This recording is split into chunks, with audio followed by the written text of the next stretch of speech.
Search and destroy. Good evening, everyone.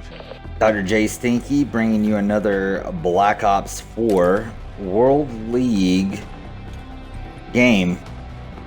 Alright, so we're doing Search and Destroy, and it just so happens that I have reworked a bunch of my classes to try to make what I'm doing a little bit more effective. So this video is me trying all of this out. So ICR, I've got Reflex, Grip 1, Grip 2, and Long Barrel. And this is a mistake right here. Do not take the ICR into a closed space, because if the enemy has a weapon that's a little bit better close range, they're going to defeat you almost every time. Now, we win the first couple of rounds.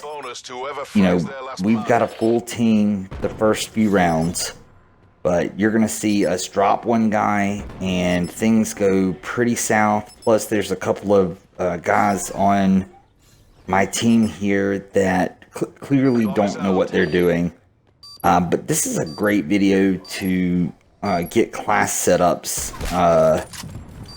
If you want really good class setups, this is the way to go. So ICR, Reflex, Grip 1, Grip 2, Long Barrel. All of my classes have Tac Mask, Dexterity, and Dead Silence. Alright, so win round 1. In round 2, I'm gonna pull another weapon out. And I'm gonna actually try the sniper, because there's a spot you can get that it's effective at long range.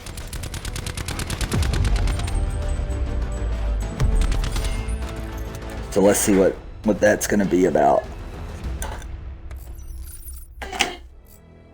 Paladin, I have NBIR, FMJ, and Barrel Stabilizer.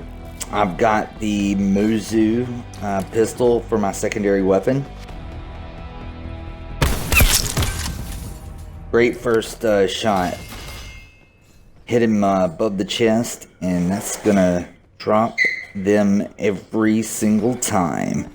Unfortunately, run into 2 in mid and get myself out of position there. Charges set. This guy right here, he does eventually get into a spot which I like to use from time to time when B is planted. And you'll see him get into it. It's right here. It's a pretty good spot. People literally don't look. I think this guy that jumped in front of him didn't look because he saw this guy in front of him. A bonus to whoever frags their last pass. But regardless, Keep up the pressure. Still a pretty decent spot. Alright, so round 3. Round 3, I decided to go close range and try my 9mm out. Now, 9mm, I kind of view that class as a YOLO class. You'll see me push right through mid with it. And quite honestly, I probably should have stuck with this gun, but I wanted to try the Maddox out, so don't stick with it. But what I have on it is stock 1 and 2 and quick draw.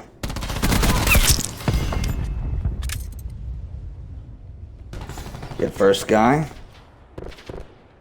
Come around. I see on the mini map there's a guy right outside. Pop him. And now I'm concerned because I do get paranoid about people flanking me. It's a habit. From every Call of Duty I've played, I always think that there's somebody coming behind. You'll see me look behind here too because I'm so damn paranoid. Alright, go through the vent. Time's nearly up. Finish strong. And I'm going to spot a guy cross right in front of me he tries to back up into a better position, but I do end up getting him. And you know, to be honest, I should have just reloaded and shot the guy instead of worrying about my health. But the guy turned on me, and what can I do? Now we're up 2-1. Guy goes into the vent to hide, but what are my teammates doing? Especially this guy that's not wearing dead silence. Like, are you kidding me? And what's with the ACOG sites? Like, they're... You don't really get anything out of it in competitive. Like, I don't know. And not only that, I mean, he'd already lost the round. We're only as strong as our weakest link. Shouldn't have even started to try to defuse. That's somebody that clearly doesn't know the timing for defusing bombs. So anyway, yeah, I get 3 kills that round. We still lose. And I think it's right here where we actually drop a guy.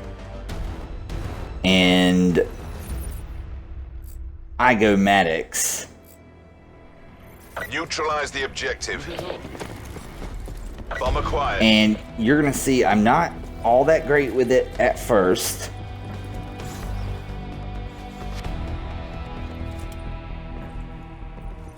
I want to get myself into a position where it's most effective. Little did I know, we all went A side and they went mid and B side and flanked all the way around us. So I decide, you know, I'm just going to push all the way around myself. I mean, you've got to, you know, you gotta improvise. I do see one guy running through, but I feel like, you know what, I don't want to break the glass. I'm just going to run around. I'm going to get behind him, and let's see what happens. Unfortunately, my other guy goes down, and it's a mistake that I made. I never should have left him alone. Not only that, it took me way too long to take that guy down, which caused me to go out of position. And when I tried to get into a position where I could survive, the guy just had a good enough shot that downed me. Alright, so round number 5, you're going to see me not stay back on A-bomb, but you're going to see me push midway through to try to get the most effectiveness out of this gun, because this gun is best at mid-range, not long range. The Maddox can compete with SMGs even in close quarters, and what I have on the Maddox is the ELO quick draw 1 and 2 as well as stock. You heard it right. I've got 5 attachments on this gun. And that's the only way to do it. That's the way that the Maddox should be, because it's most effective that way.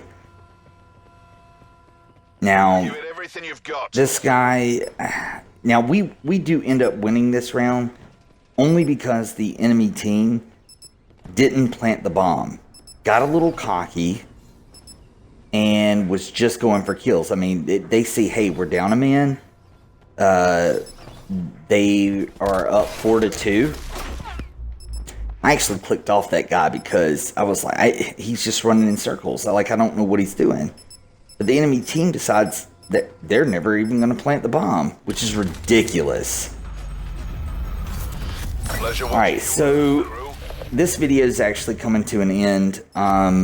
You're going to see me finish all of this up on the second video, which is going to be my part 2 for the Maddox. And I continue to use the Maddox because I'm really attempting to get used to it, to try to find routes that are best with it.